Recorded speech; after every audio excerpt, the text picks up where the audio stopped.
Recently, I had the pleasure of being interviewed by Christina Jackson of Pathfinder, a mid-market growth and advisory firm. In the interview, we talked about a very common topic, breaking the CEO burnout cycle.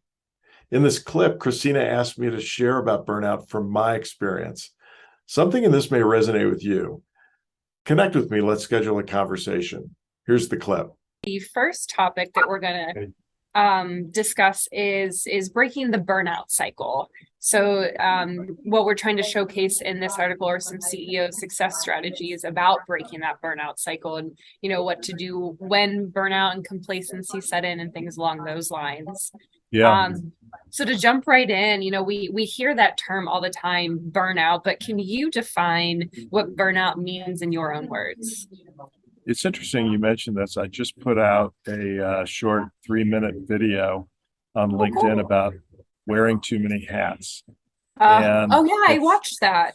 Yeah, and so that was along the lines of burnout in this respect. That I find when people are where CEOs are running their businesses, that they get caught up in a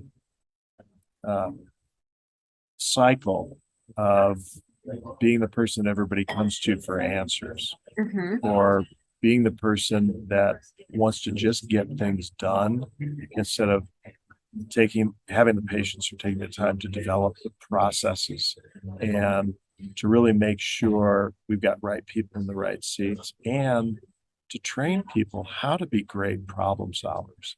And so when those things are missing, what you end up with is a CEO that's the bottleneck in the business.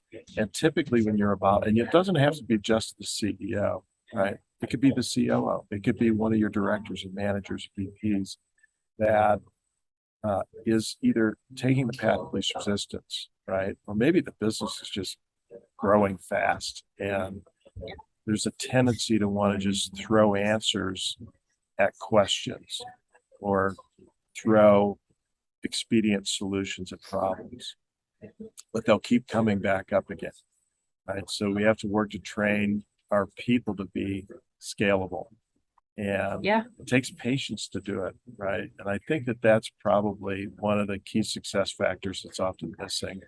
And in a lot of those cases, you end up with people that are burnt out because they've just been, bottleneck is the best way to put it. They're the person that everybody comes to for the answers, but what they don't recognize is they're creating inefficiencies in their own business, and they're limiting their growth.